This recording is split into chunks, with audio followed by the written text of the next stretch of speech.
de 100 mètres carrés est celle de Sébastien, Stéphanie, Manon, Théo et la petite Lola. Depuis un an, ils rêvent de la redécorer entièrement. Bonjour. Bonjour Valérie. Bonjour Sébastien. Bonjour les enfants. Oh, que tu es belle. Ah, mais c'est très sympa. Il y a une mezzanine en bois, des poutres. La maison, elle va pas trop avec nous, en fait. Eh ben, à toi, mademoiselle. Qu'est-ce que t'aimerais que je fasse comme chambre pour toi? Une chambre de princesse. C'est marrant, j'en étais sûre, une vraie fille. La princesse, quoi. Oui. Ils veulent redécorer entièrement leur maison. Nous allons les aider à réaliser leurs rêves. Sébastien s'y met enfin, heureusement, parce que la journée est loin d'être terminée. Alors, qu'est-ce qu'on fait en premier? J'en sais rien, je sais pas, je donne ma langue au chat. Alors, avant de t'amuser à rouloter, il faut dégager les angles, camarade. Ah oui. Dégager les angles. Il est temps de révéler à Sébastien les meubles et objets que nous allons mettre dans sa maison. C'est énorme. Ça, c'est une table basse. Oh là là là là là. C'est des lampes qui vont dans ton salon. Ça, c'est un fauteuil. Oh là là. Nous avons commandé une cuisine en kit. Et nous devons donc monter les meubles. Mais qu'est-ce que tu fais? Wouhou! Et alors après, il faut mettre les petites chevillettes. Toute la petite famille nous attend. Donc on va pas traîner, on va les faire venir parce que Stéphanie, elle est comme une dingue. Elle nous a dit, c'est la semaine la plus longue de ma vie. Vous êtes prêts tous? Oui. Sûr? Oui. Oui. 1, 2, 3.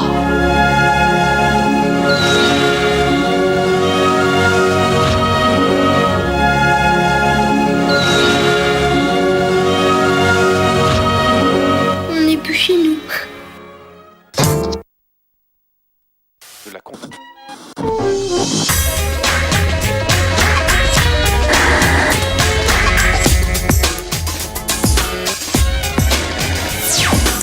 Salut à tous. TF1 accusé cette semaine de favoriser le couple Ségo-Sarko par les autres candidats à la présidence de la République. François Bayrou dit de TF1 qu'elle est engagée. En plateau pour réagir, Jean-Marie Cavada, député européen et membre du comité de campagne de François Bayrou. Elle a presque tout fait, mais ne fait pas encore de politique. Loana, l'éternelle icône de la télé-réalité Made in France, revient devant les caméras. Elle sera dans Plus clair. Elle est plutôt discrète, se dit blindée face aux critiques très violentes dont elle a fait l'objet. Avec 3 primes à venir en 3 semaines, Carole Rousseau a une rentrée 2007 plutôt chargée. Qu'est-elle prête à faire et à ne plus faire? Elle nous le dira dans quelques minutes. La télé sur le net de plus en plus pro. Le destin de Lisa, la série phénomène qui cartonne dans tous les pays et que TF1 a mise à l'antenne lundi dernier. Mais d'abord, le top 5 d'Éric Dussard et son palmarès d'informations médias absolument essentiel. Top, c'est parti. Numéro 5, Bruno Gassio quitte les Guignols. Vous pouvez pas dire ça, c'est pas possible. Eh bien si, après 15 ans au service des marionnettes, il veut tourner la page, même s'il reste pour autant à Canal+. C'est au mois de juin qu'il quittera définitivement ses marionnettes, le temps de traiter quand même l'élection présidentielle. Élection que Marie Drucker, elle en revanche, ne couvrira pas du tout. Il était prévu qu'elle présente une soirée spéciale en fin de mois sur France 3, mais finalement elle s'est dit... Y a pas un paradoxe? Dans la mesure où l'on sait qu'elle arrêtera le soir 3 pendant toute la campagne, justement pour ne pas avoir à parler de l'élection, vu qu'elle vit avec un membre du gouvernement. Résultat, elle s'est ravisée. Elle ne présentera finalement pas cette édition qui revient du coup à Audrey Pulvar. Belle promo, la preuve que sa chaîne ne l'oublie pas. Enfin, pas toujours, parce que c'est déjà arrivé. À demain. Ça, c'était il y a quelques temps. Audrey avait vécu l'enfer du direct. Un générique d'environ 3h30.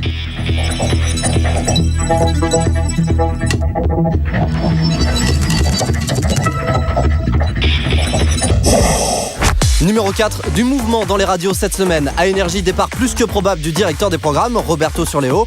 Changement en vue aussi à RTL2 et Fun Radio. Sam Z, qui chapeautait ces 2 antennes, quitte ses fonctions. Et puis, 3e et dernière surprise radio de la semaine, et pas des moindres, l'arrivée d'Alexia Laroche-Joubert sur Europe 1. Du moins, je l'espère. Elle devrait reprendre dès la fin du mois la tranche 14h-15h de la station pour y animer une émission de libre antenne avec des auditeurs. Il lui faudra donc des moments top émotion. Voilà donc un bon client, un Roméo des temps modernes qui saura émouvoir ses auditeurs. Je vais te rendre folle, tu vas péter des câbles.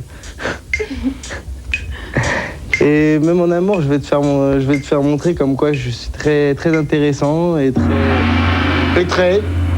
J'ai perdu mon mot. Numéro 3, la folie du poker gagne le groupe TF1. Il devrait lancer à son tour un grand concours d'envergure nationale avec des tournois qualificatifs diffusés sur 2 de ses filiales, Jet et Eurosport. Pour cette dernière, pas d'hésitation, c'est à Roger Zabel qu'il faut confier les commentaires. Avec lui, jamais de flottement, sauf dimanche dernier. Avec, on l'a vu également, toutes ces... Oui, et il a un peu ramé. Ou pour le moment... D'ailleurs, il avait l'air très content de lui à la fin de son exercice d'aviron. Jean-Pierre Gadjic. 1 million d'euros en jeu pour le vainqueur de ce tournoi de poker. C'est peu comparé au loto. Le premier loto de donc mercredi dernier a fait 2 euros. Pas 2 euros, mais 2 euros. Numéro 2, Jean-Luc Delarue, déjà en passe de tenir sa bonne résolution pour 2007, devenir Le plus grand, le plus beau, le plus fort. En un mot, le meilleur. Plusieurs signes de promotion pour lui en ce début d'année. France 2 lui confie la présentation d'une grande soirée spéciale en prime time, destinée à briser le tabou du cancer.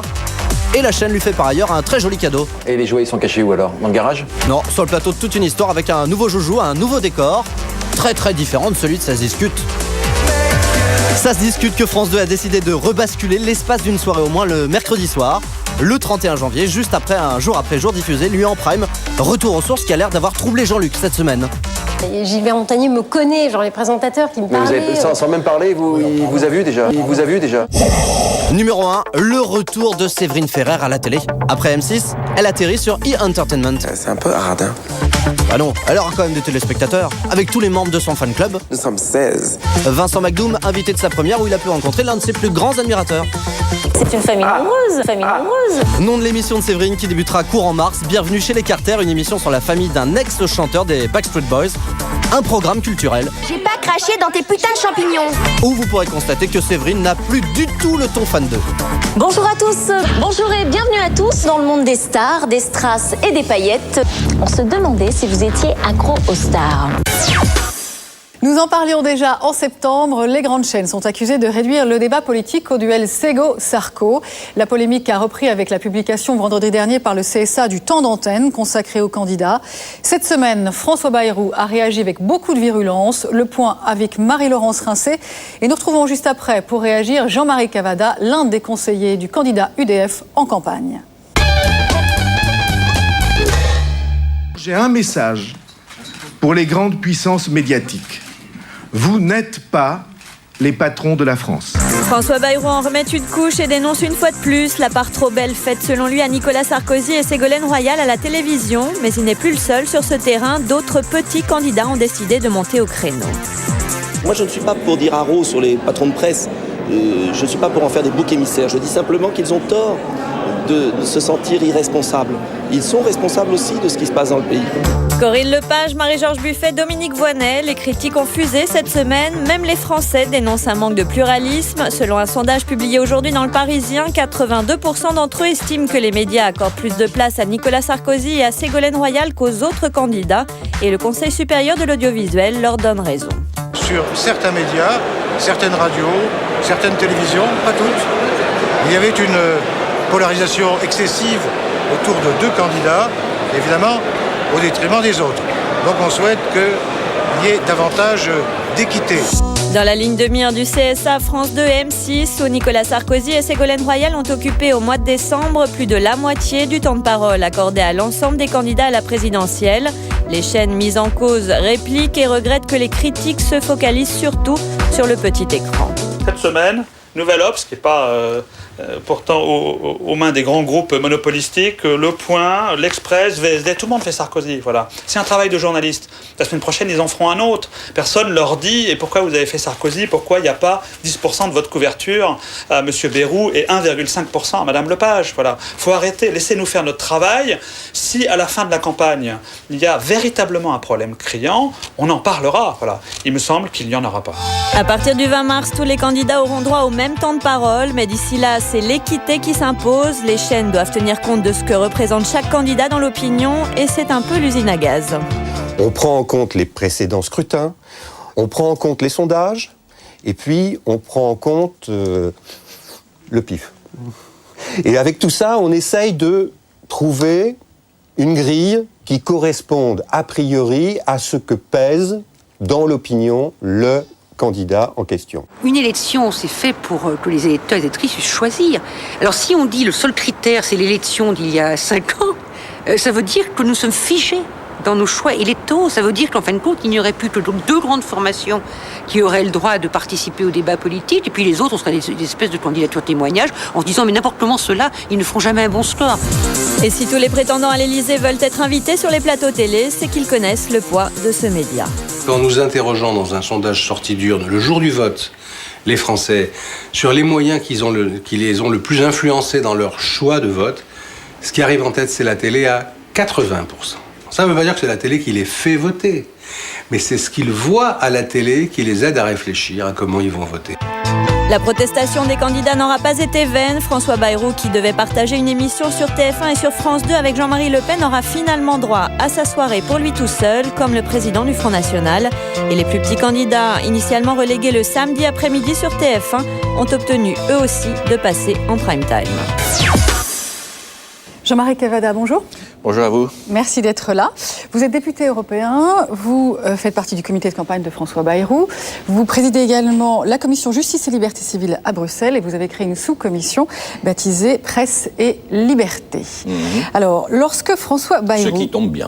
Oui, lorsque François Bayrou dénonce en début de semaine les grandes puissances médiatiques qu'il accuse de favoriser Ségolène Royal et Nicolas Sarkozy, à quel groupe fait-il référence? Contrairement à l'impression et à ce qui s'est imprimé d'ailleurs dans la presse cette semaine, il ne s'agit pas en particulier d'un groupe plutôt qu'un autre. Il y a dans ce pays plusieurs grands groupes qui exercent une sorte de monopole implicite, non seulement de par la puissance qu'ils ont, et cette puissance elle est sans doute nécessaire au niveau européen, on ne peut pas avoir des groupes au pied d'argile. Oui, oui, le groupe Lagardère, le groupe Bouygues et quelques autres en puissance, le groupe Dassault, voilà. Mais aussi par le fait que le système de presse a sombré dans une pipolisation de la politique, ce qui amène en matière de télévision, et non seulement de presse écrite, à des choix qui ne correspondent pas à la nature institutionnelle de l'élection.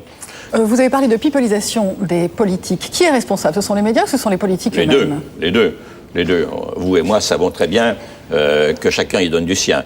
Mais ce n'est pas un bon système. Le ministre de l'Enseignement supérieur, François Goulard, proche de Dominique de Villepin, a lui aussi lancé un pavé dans la mare. Il a parlé de logique marketing. En fait, est-ce que c'est ça, éventuellement, la racine du mal aussi? C'est certainement, en tout cas, une aide, une assistance au mal, ou au mauvais débat, à la mauvaise exposition des choses.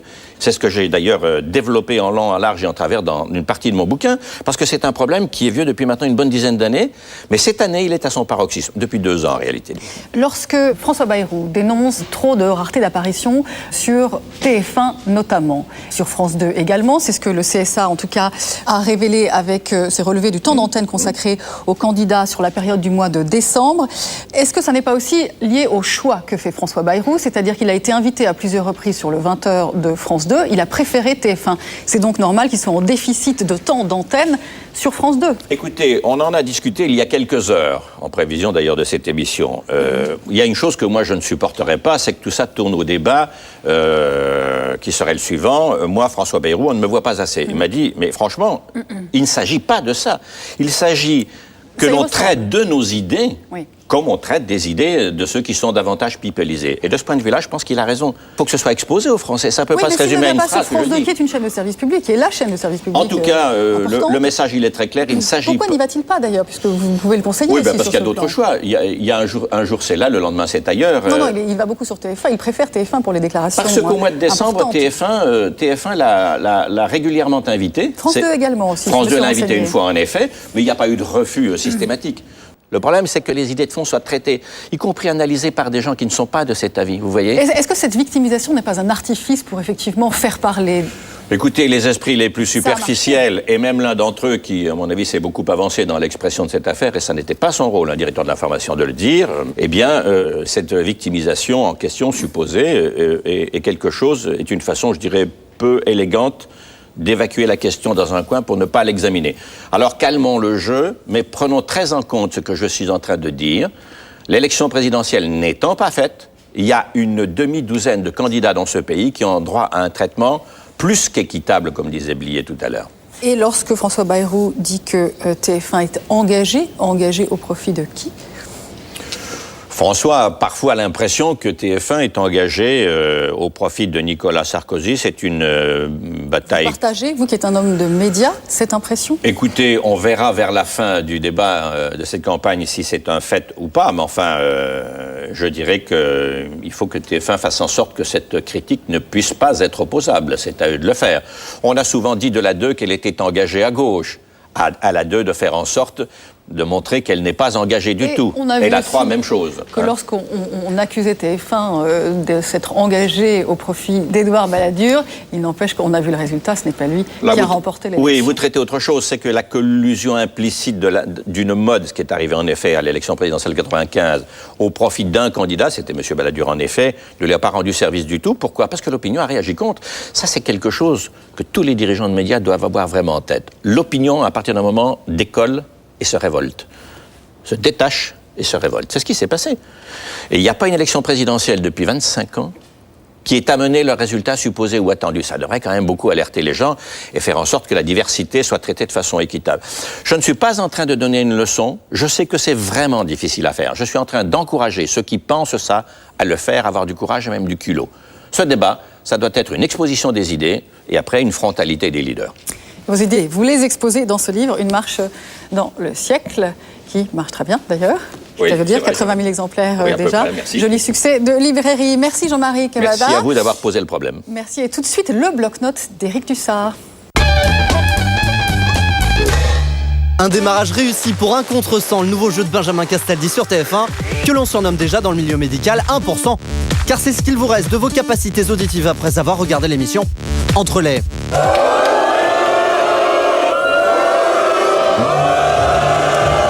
Les... Tout va bien. Et les... En tout, le brouhaha représente un tiers du contenu de l'émission, 15 minutes 53, belle performance. Depuis lundi donc, Benji fait le mur. Et pendant ce temps, Marie-Ange, elle apprend à faire la dure, dans la nouvelle formule de la cible, relookée pour nous donner les chocottes. Quand vous dites ça, vous me faites peur. Ah non, c'est vous qui nous effrayez à faire le serpent 16 fois par émission. Tour de France. Réponse C. La cible nouvelle formule, c'est aussi de nouveaux bruitages, très 2007. On a cru voir réapparaître un vieux fantôme.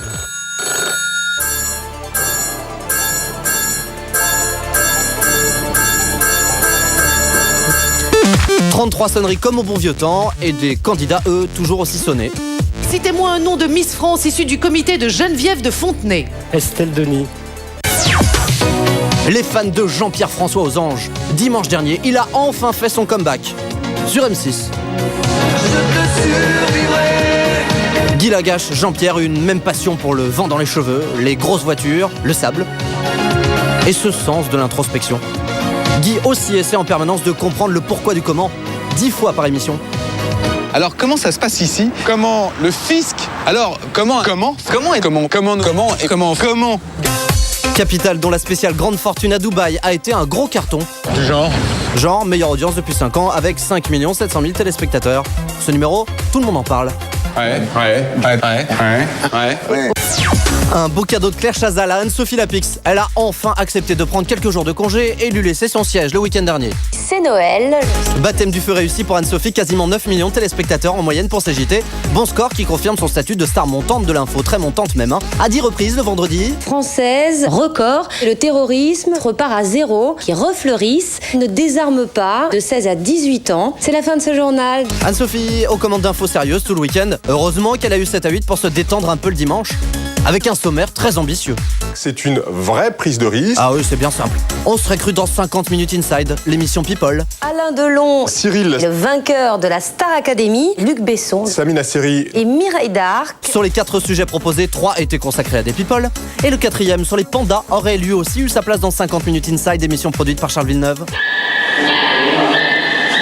Charlie qui décrochait mardi soir sa meilleure audience depuis la création du Droit de savoir il y a 16 ans. 5 300 000 téléspectateurs en seconde partie de soirée, performance d'autant plus remarquable que dans ce document retraçant la vie d'un tribunal. De A à Z. Charline s'est pour une fois pas attardée sur la lettre Q. Avec l'inventeur de l'année mercredi soir, M6 s'est vraiment donné du mal pour innover en termes de concept. Vous n'avez rien inventé. J'ai déjà vu ça quelque part. Comme dans La Nouvelle Star et Incroyable Talent, un concours, un jury, des candidats et évidemment une batterie de casseroles. Je vais vous présenter mon invention, c'est la bite à pète Guiguite. Et voilà. Très bon démarrage pour ce programme. 5 200 000 téléspectateurs ont notamment fait connaissance avec ce juré. Elle-même Géo trouve tout hors pair puisqu'on lui doit l'invention du rire parfait, servi à 14 reprises. En fait, il y avait de la buée sur la tâche. L'inventeur de l'année, à qui l'on enverrait bien Serge Lama, qui a inventé un nouveau nom pour Harry Roselmack.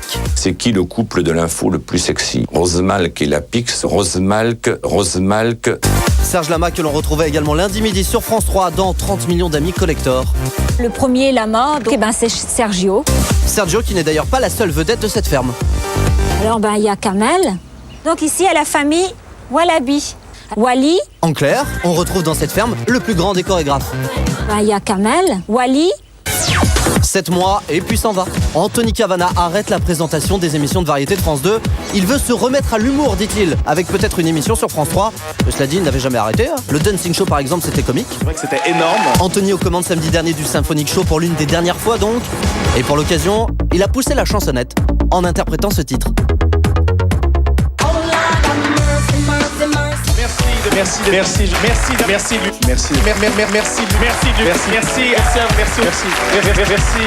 encore une fois à vous, public. 31 moments sucrés et plein d'amour en 2h20. Et oui, je joue aussi du violon pour le plaisir. Le Symphonique battu samedi dernier par TF1 qui a rassemblé 6 700 000 téléspectateurs autour de cette question capitale. Qui avez-vous élu comme l'homme ou la femme, le ou la plus drôle de l'année? En tout cas, dans la catégorie télé, on peut déjà vous dire qui sera la plus drôle en 2007. Sophie Davant. C'est faux. Avouez que vous avez bien commencé votre année avec une rentrée en pleine forme lundi. Et qui se font fort de fêter cet anniversaire en vous faisant part. Pour son retour de vacances, Sophie a bien dégusté. Si, on sent le goût d'escargot. Et nous, on s'est régalé. Michael, le martelot de Champignon-sur-Marne. Julien Lugas, bonjour. Bonjour. On se retrouve pour de nouvelles indiscrétions et on débute avec Marie Drucker qui se sent pousser des ailes. Que ceux qui avaient peur de ne plus voir Marie Drucker à l'antenne pendant la campagne électorale se rassurent.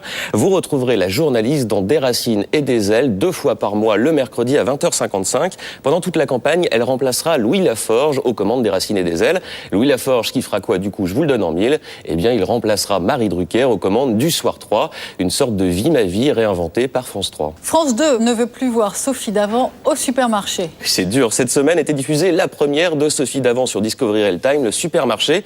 Problème, France 2 n'a pas apprécié cette infidélité de Sophie Davant qui se retrouve donc ailleurs que sur le service public. Résultat, Sophie Davant sera obligée d'arrêter. Elle n'aura donc que 4 émissions au supermarché. Elle sera remplacée à partir de mars par Fred Courtadon. Fred Courtadon qui n'a pas de contrat d'exclusivité avec France Télévisions. Discovery Real Time où Raphaël Mesrahi fait son retour à la télé. Raphaël Mesrahi présentera avec sa vraie femme dans sa vraie maison à la campagne des vrais conseils, une vraie émission en jardinage dès le mois de mars sur Discovery Real Time. Le spécialiste des interviews absurdes nous prodiguera ses conseils en jardinage. Le nom de cette émission, ça ne s'invente pas. Les carottes, ça a des poils. Et puis la tortue chante pour Virginie Efira. Christophe, monsieur Nouvelle Star, qui peut finir en ce moment son album, a encore plus de travail. Il a une autre chanson à travailler, celle qui sera la bande originale de la série Off Prime diffusée sur M6 très prochainement avec Virginie Efira.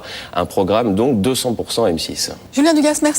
Merci. On se retrouve la semaine prochaine pour de nouvelles indiscrétions. Et juste après la pub, c'est le zapping. Et puis 2 invités, l'une est rare en interview, c'est Carole Rousseau. Et l'autre est spécialiste en télé-réalité, c'est Loana. À tout de suite.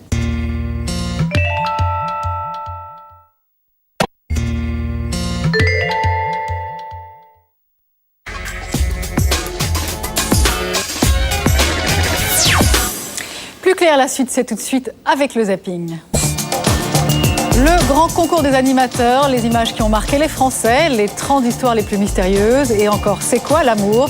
Elle aime se faire discrète, mais on va la voir beaucoup. Et tout de suite, dans Plus clair, Carole Rousseau. Bonjour, bienvenue sur le plateau de Plus clair. Bonne année, puisqu'on a encore le droit de dire bonne année. On est en janvier. Bonne année. Alors Carole, vous accordez très peu d'interviews. Pourquoi? Vous n'aimez pas cet exercice? J'aime bien parler de mon travail. Donc c'est vrai que quand l'occasion se présente, je le fais plutôt volontiers. Maintenant, si c'est pour parler de ma vie privée, de la façon dont je dîne, je mange, je dors, etc., c'est sûr que ça m'intéresse moins.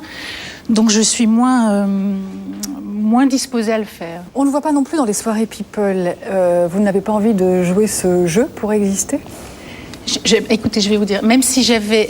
non, c'est pas que j'ai pas envie, c'est même si je devais le faire, je n'y arrive pas. Je préfère une bonne soirée avec des copains, voilà. Mais c'est sûr que je le fais pas assez.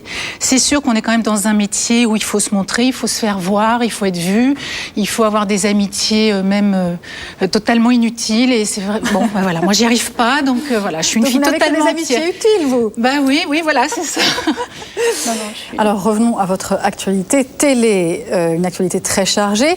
Hier, vous présentiez C'est quoi l'amour ? Ce soir, le grand concours des animateurs. Vendredi prochain, 2006, les images qui ont marqué les Français. Et puis début février, les 30 histoires les plus mystérieuses. C'est très éclectique. Oui. Oui, on me l'a souvent. On m'a même dit que parfois je pouvais faire trop de choses. Je savais faire trop de choses. Donc c'est vrai que je suis dans un registre à la fois magazine, sur la chaîne en tout cas, et puis à la fois divertissement. J'ai un savoir-faire qui me permet de faire à la fois des émissions plutôt ludiques, vraiment rigolotes, du vrai divertissement familial comme peut l'être le grand concours, des émissions un peu plus sérieuses comme le sera les images qui ont marqué les Français, enfin sur l'année 2006 en tout cas, ou les 30 histoires les plus mystérieuses que je présente avec Jacques Legros. Donc ça voilà. En tant que productrice, vous avez déclaré dans Closer que vous aviez proposé 4 projets d'émission à TF1. Alors quel type de projet avez-vous présenté et est-ce que vous savez en amont si effectivement TF1 sera sensible à cette proposition ? Alors j'en ai pas proposé 4 à TF1, mais je vais vous donner un exemple très concret. Il y a une émission que j'ai faite qui s'appelle Si c'était moi, qui est une émission People, qui est un jeu de rôle entre personnalités, qui est presque très original et peut-être trop original pour une chaîne comme TF1. On a fait quelques essais. Là, on est en train de retravailler sur un 4e numéro, histoire de reformater un peu le programme pour voir dans quelle mesure il n'irait pas plus dans le sens de TF1. Bon, cette émission reverra le jour. C'est quoi ce sens de TF1 ? Il faut que ça plaise au plus grand nombre et c'est en ça que c'est très difficile de travailler sur TF1 parce qu'il faut fédérer. Parce que ce qui est stigmatisé aussi, c'est le sensationnalisme auquel TF1 a recours. Mais alors moi, oui. Alors ça, moi, ça ne me... Oui. Cas précis. Par exemple, c'est quoi l'amour ? Hier soir, vous montriez 2 frères obsédés par leur corps, le champion du monde des sosies d'Elvis Presley et une femme qui élève ses 12 chihuahuas comme ses propres enfants. Ouais. Vous les trouvez où ces histoires ? Parce qu'elles sont là un peu dans le sensationnalisme. Mais non, mais sensationnalisme, ça veut dire quoi ? Je vais vous dire, on fait de la télévision, donc on montre des choses à voir, déjà. Donc moi, quand on me parle de sensationnalisme, de voyeurisme, déjà, c'est un amalgame que je trouve fort déplaisant. On fait de la télévision déjà. Bon, dites-moi en quoi le fait d'être culturiste peut éventuellement poser un problème. Bon, moi, je m'intéresse à des parcours de gens, à des individus, à des histoires et à des témoignages. Et ces gens-là, je vais vous dire, c'est des gens qui vous donnent beaucoup. Alors, moi, je mets en avant un couple de frères jumeaux fans de culturisme, par exemple, où cette femme, quand on s'intéresse à son histoire, il faut savoir que cette femme, elle voit plus son fils depuis des années, qu'elle a une enfance particulièrement malheureuse et qu'elle a reporté toute son affection sur ses chihuahuas. Alors oui, comme ça, a priori, on peut se dire ça fait marrer, mais en même temps, c'est traité, je trouve, et c'est ce qui fait la force de mon émission, en l'occurrence, et ça, je le revendique vraiment, toujours avec beaucoup de délicatesse. Mais en même temps, voilà. Vous êtes bien d'accord aussi que le commentaire, la mise en image, la façon dont l'histoire est racontée est fait de telle sorte que ça vous tire un peu les larmes. C'est-à-dire que vous essayez d'aller sur le registre de l'émotion. Non, moi je suis dans le factuel, je suis dans un portrait. Vous pouvez comparer des émissions, ça serait intéressant. Vous êtes bien d'accord que oui, on fait Envoyé spécial par exemple, un portrait, ce ne sera évidemment pas le même que sur TF1. Envoyé spécial, par moment, je trouve les sujets super intéressants, mais super mal faits, parce que TF1 c'est aussi une mise en image, c'est un rythme, c'est une rapidité, mais ça ne veut pas dire que c'est mal fait. Et par exemple, quand vous regardez les émissions de Julien Courbet, mais je les fais pas pareil, moi. Vous estimez qu'il y a une différence ? Oui, absolument, il y a une différence de traitement. Ben, moi, j'ai un rythme plus... Je tourne déjà 3-4 jours avec les témoins. Je suis vraiment plus dans le témoignage, je suis moins dans l'action, on est moins... Moi, je recherche pas, mais même... Il n'y a pas de scénarisation ? Non, aucune. De l'émotion ? Aucune. Aucune. De ces petites tragédies, je dis petites parce que je me suis déjà retrouvée. Non, aucune. Mais là, en plus, je vais vous dire, je peux pas travailler comme ça, moi, c'est pas possible. Je sais qu'en tout cas, on recherche pas le même type de témoin.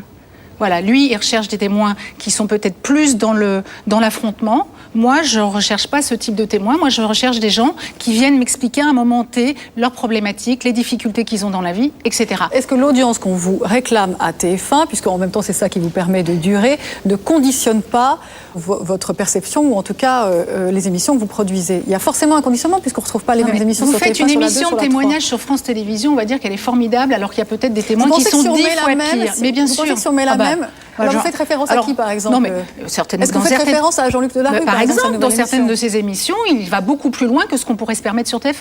Alors, en tout cas, à une certaine époque, peut-être moins aujourd'hui, mais c'est sûr, Et TF1 est brocardé parce que c'est TF1 mais pour oui, vous uniquement. Mais en même temps, je vais vous dire, TF1, c'est une école formidable, c'est une maison vachement bien, donc moi, ça me pose aucun souci. Quelle est la limite aujourd'hui que vous ne voudriez pas franchir sur certaines émissions? Je l'ai franchi une fois en présentant une émission qui s'appelle Scrupule, qui était produite par Jean-Luc Delarue, qui m'a valu quelques critiques très violentes, acerbes. Oui, mais parce que c'est toujours plus facile de taper sur une femme que de taper sur le producteur. En l'occurrence, moi, j'étais une pauvre petite animatrice qui a fait l'erreur d'accepter une émission qu'il assume complètement, mais que j'ai acceptée sans vraiment la sentir. Donc là, ça me servira de leçon pour plus tard. Mais pourquoi dites-vous que les femmes sont plus attaquées que les hommes? Parce que c'est facile. Pourquoi davantage? J'en sais rien. En tout cas, une femme, on l'attaque déjà sur son physique, on l'attaque sur ses compétences en dernier, éventuellement. Pas de problème de ce côté-là. Non, mais si, on l'attaque. Je sais pas, parce que faut être un peu courageux aussi dans la vie. Donc, c'est vrai que c'est plus facile de taper, en l'occurrence, dans cet exemple-là, sur moi que sur le producteur. Donc, parce qu'on ne sait pas quels sont les enjeux, on ne sait pas si on va pas le retrouver un jour. Enfin, comment vous vous êtes blindé pour justement ne plus souffrir de ces critiques? Parce que je vais vous dire, moi, toute critique, je les entends, je les écoute si elles sont constructives. Et à un moment, quand c'est salir pour salir, ça n'a pas de sens. Je suis plus dans la rencontre. C'est vrai que j'essaye, à défaut d'amitié, d'avoir des relations loyales et correctes avec les gens. Voilà, ça m'intéresse. Parce que je pense qu'il y a quand même des gens bien aussi dans ce milieu. Il n'y a pas que des mauvais, il n'y a pas que des gens pas sympas. Voilà, ces gens-là m'intéressent. Le reste, je fais le ménage et puis voilà. Merci Carole Rousseau d'être venue sur le plateau de Plus Clair. Internet évolue en permanence. La grande tendance 2007, c'est l'arrivée des pros sur la toile avec des émissions pensées, conçues et réalisé comme à la télé, le web à la chaîne, Damien Cabrespine. Ciel Auguste, c'est lui.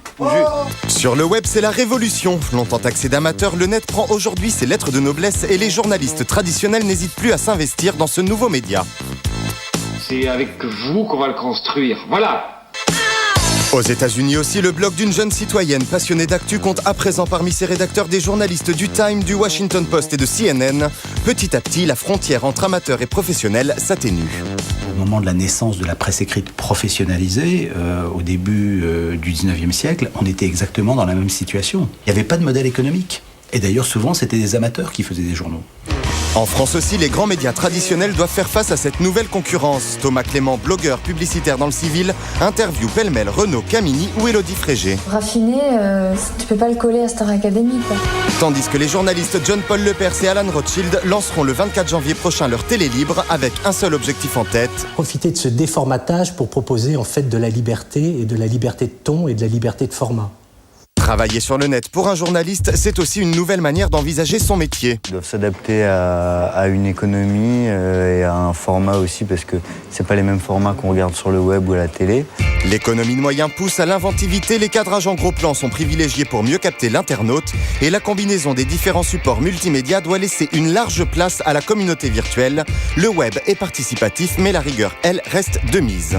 On est tous des professionnels de l'audiovisuel. Et en aucun cas, nous voulons que ce soit une grande foire ou n'importe quoi. On tient à avoir une ligne éditoriale très rigoureuse et très précise, mais basée sur l'originalité et la créativité. La campagne présidentielle s'ancre depuis quelque temps dans le monde virtuel, alors des anciens de Canal+ et Paris Première ont créé iPol, un tout en images hebdomadaire disponible également via la téléphonie mobile. C'est un modèle complètement opposé de celui de la télé, c'est-à-dire que quand on fabrique une émission de télé, on veut contrôler la diffusion et on veut contrôler l'exclusivité. Nous, on offre iPol, prenez iPol et diffusez-le. iPol, le magazine de l'autre campagne. L'autre campagne, celle qu'on ne voit pas à la télé. Quel est l'âge légal pour partir à la retraite si on veut assurer notre système de répartition? Aujourd'hui, personne ne pose cette question-là parce qu'elle n'est pas télégénique. C'est ça, à mon avis, qui va faire la différence. C'est qu'on peut peser en fait sur les sujets qui vont être abordés lors de la campagne. Une liberté de ton comme pour montrer aux médias traditionnels que le public aime aussi les émissions coup de griffe. J'ai trouvé ça assez fade. Ça m'a presque fait aimer Karen Anne. Forte de ses 500 000 connexions, Vali et sa bande de chroniqueurs démarchent les chaînes pour faire revivre le mythique Rock Press Club de Canal Jimmy. Comme en musique, le buzz internet pourrait à terme se révéler payant.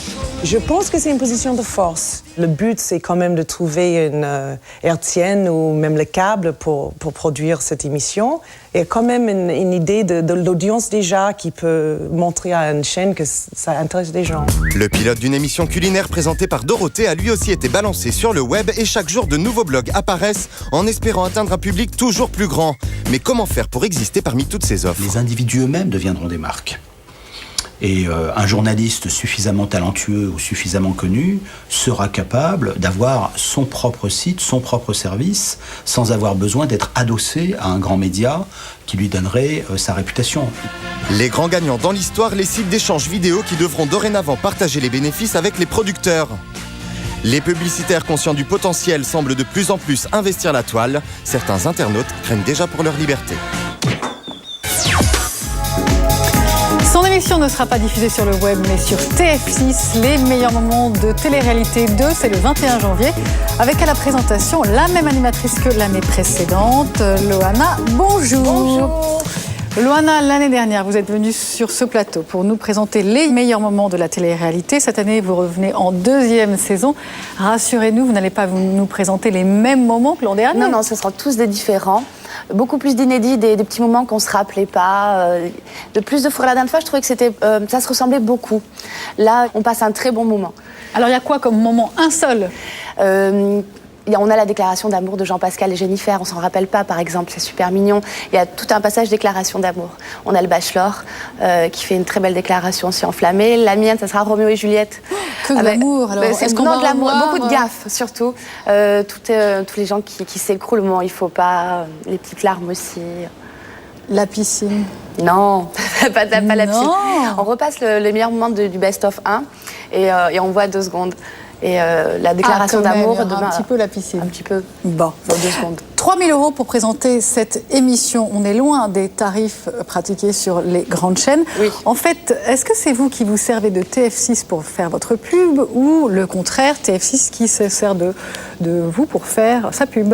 Non, je pense que c'est un bon partenariat. Eux, ils prennent le pari de me lancer en tant qu'animatrice. Moi, je m'éclate à travailler avec eux, ils me font confiance et je pense pas que l'un se serve de l'autre, on fait une belle émission ensemble.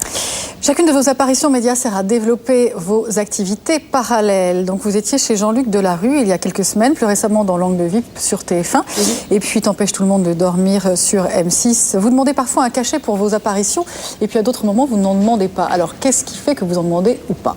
J'en demande rarement. Quand on doit parler d'un produit, d'un projet, d'une émission, en fait, on n'en demande pas. Donc là, vous venez gratoche. Là ? Oui. Et par exemple, lorsque vous êtes venu chez Jean-Luc Delarue, vous avez demandé un cachet. J'avais demandé un cachet. Mais à la base, c'est pas moi qui ai exigé de dire si je viens, j'ai un cachet. Alors, on m'a dit il y a possibilité d'en avoir un. Aujourd'hui, à chaque fois que Loana vient dans une émission, ça marche en général. Donc vous êtes un audimateur. Est-ce que vous êtes souvent sollicité par les émissions? Je suis souvent sollicitée. Je pense aussi bien entourée. Par exemple, sur Fogiel, j'étais avec Cad et Olivier, qui sont assez comiques, donc ça contrebalance. Je pense que je fais le bon choix au bon moment. C'est beaucoup de chance aussi. Vous êtes dans une vraie gestion d'image, hein, Loana. Vous avez tout compris, en fait, sur la télévision. On essaye, oui. Ouais. Donc vous vous servez de la télévision, en fait. Je me sers aussi de la télévision, oui, pour faire mon métier. Qui est lequel? Un petit peu tout. Styliste, chanteuse, animatrice. Ça permet justement d'expliquer ce qu'on fait et de ce qu'on voudrait faire. C'est un média. Il y a un domaine que vous n'avez pas exploré encore, c'est le film. Oui. Alors, le film, le cinéma ou les téléfilms? J'aimerais, pas de bonnes propositions. Peut-être trop de propositions de blonde. Oui, bien sûr. Et alors, quel type de proposition? Un peu trop blonde pulpeuse. J'aimerais aventurière, mais bon. On verra plus tard. Non, c'est pas le casting qui me plaît. J'aimerais que la première fois que je le fasse, ça soit quelque chose, un beau rôle, un rôle qui me corresponde et que je fasse pas du cinéma parce que j'ai envie d'être sur un grand écran. Alors, quelle est la Loana qu'on n'a pas encore vue et que vous aimeriez révéler au cinéma? Il y a pas mal. Je sais pas. Il faut que je voie le rôle. Non, mais vous-même, vous avez envie d'exprimer quoi particulier? Pas trop forcément éloigné de ce que je suis, mais je sais pas encore. On verra bien. Merci Loana de Merci. votre visite sur le plateau de Plus Clair. Il y a une série qui est devenue un phénomène mondial, c'est Betty la Fea. Le destin de Lisa, c'est le nom d'une série qui vient de démarrer sur TF1. Et cette Lisa-là est un phénomène. Donc cette série colombienne a déjà fait le tour du monde, diffusée dans 70 pays, mais surtout adaptée dans une dizaine de pays. Alors qui se cache derrière Ugly Betty ou Betty la Fea? Julien Dugast. Je vous présente Lisa Plenske, ma nouvelle assistante. Une histoire simple, une secrétaire au physique ingrat qui tombe amoureuse de son beau gosse de patron. L'originalité, c'est que ce personnage qui a séduit la planète entière n'est pas né aux États-Unis, mais en Colombie. C'est magique, parce que ce qui est marrant, c'est que le destin de ce programme est exactement le destin de cette fille dans la série. C'est-à-dire c'est une télénovelast colombienne auquel personne ne prêtera attention en 99, qui se transforme en un des plus gros succès d'audience en 2006 aux USA, aux États-Unis. C'est vrai que tout est bien, c'est un vrai phénomène. Et pour cause, on compte pour l'instant 11 adaptations de Betty la Fea dans le monde. L'histoire est sensiblement la même, seul le prénom de l'héroïne change. Jazzy en Inde, Letty au Mexique, Lot aux Pays-Bas, Maria en Grèce, Betty aux États-Unis, Béa en Espagne qui est devenue une telle star que pour le passage en 2007, elle était en direct de Valence sur la chaîne nationale Telecinco. Sous ces grosses lunettes se cache donc une véritable star. Le fait de voir une fille pauvre et laide à laquelle on peut s'identifier plus facilement qu'une actrice comme Julia Roberts ou forcément ça plaît aux téléspectateurs. C'est rien de le dire, la version américaine produite par Salma Hayek, Ugly Betty, diffusée en prime time depuis la rentrée, réunit autant de téléspectateurs que Grey's Anatomy. I like your poncho. My dad got me one in Guadalajara.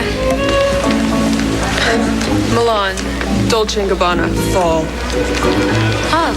Le lancement de cette version en Angleterre il y a quelques jours sur Channel 4 a réalisé la 3e meilleure audience d'un lancement de série sur la chaîne, derrière Lost et Desperate Housewives. La version allemande diffusée sur TF1 depuis lundi à 16h35 ne déroge pas à la règle, c'est un carton d'audience. Sur les cibles femmes, on doit être autour de 50% de part de marché, c'est quand même beaucoup, et 30% sur les individus, ce qui est exactement conforme à nos attentes, voire plus. Pourtant, la version la plus aboutie, la plus réussie de cette Cendrillon moderne, c'est l'adaptation américaine qui s'éloigne définitivement des codes de la telenovela. Cette version, TF1 l'a aussi achetée en mai 2006, 3 ans après avoir acquis l'adaptation allemande. On n'a aucun regret, elles sont réellement différentes et on diffusera les deux, mais pas forcément dans les mêmes cases horaires. Ajoutez à cela le fait que TF1 a acheté les droits d'adaptation en France de ce format et là forcément on a peur de l'overdose, à moins qu'il ne s'agisse simplement d'une nouvelle recette magique pour faire de l'audience. Peut-être que, comme dans la télé-réalité, il y avait eu à une époque une recette magique qui s'appelait Big Brother ou Qui veut gagner des millions, là, le nouvel Eldorado, c'est de se dire, puisqu'il y a Betty la Fea qui marche dans un nombre incalculable de pays très différents, USA, Colombie, Allemagne, peut-être qu'il faut trouver maintenant une formule magique, un format de fiction et l'adapter, faire la même recette économique qui a fonctionné bien dans les programmes de flux de divertissement. Et maintenant, dans Plus Clair, tout ce qu'il ne fallait pas manquer cette semaine sur le net. Qu'est-ce que c'est qu'il y a sur le net? Marc Derian. On vous en parlait mi-décembre. Le Front National venait d'ouvrir un bureau virtuel dans le jeu en ligne Second Life. Les locaux du parti sont désormais la cible de manifestations. Dans la nuit de mercredi à jeudi, une dizaine d'avatars munis de pancartes anti-FN protestaient. Le Front National essaye de chasser les manifestants, mais hier après-midi, plusieurs d'entre eux étaient encore présents autour du bureau. Pour promouvoir la série lesbienne The L Word, la chaîne Showtime a eu l'idée de mettre aux enchères sur eBay un rôle de figuration dans la série. Le vainqueur de l'enchère a promis de payer 7 500 $, soit 5 800 € pour obtenir ce privilège. Seul problème, son profil d'acheteur indique qu'il est mauvais payeur. On ignore toujours si la somme a été versée, tant pis pour l'association d'aide aux cinéastes gays et lesbiennes à laquelle l'argent était destiné. Jamais des têtes à claques n'ont été aussi appréciés. Créés par un internaute québécois, les têtes à claques sont les héros de mini-sketchs d'animation qui remportent un énorme succès sur le web. Je comprends parfaitement ton scepticisme. Plus de 5 millions d'internautes ont déjà regardé le sketch de Willy Weller, une parodie de téléachat. Avec le Willy Waller 2006, là, ça va pas te prendre 3 fois moins de temps à éplucher des patates, ni 4 fois moins de temps à éplucher des patates. Non, avec le Willy Waller 2006, là, ça va te prendre 2 fois moins de temps pour éplucher des patates. L'accent québécois fait des ravages, mais des versions anglaises et françaises sont à l'étude. Hey, mon ami, t'aimes ça manger des patates? Voilà, c'est la fin de Plus Clair. La télé, la radio, les journaux et les nouveaux médias. On en reparle samedi prochain à 12h40 en clair. Dans un instant, l'hebdo cinéma de Daphné Roulier. Salut et très bon week-end.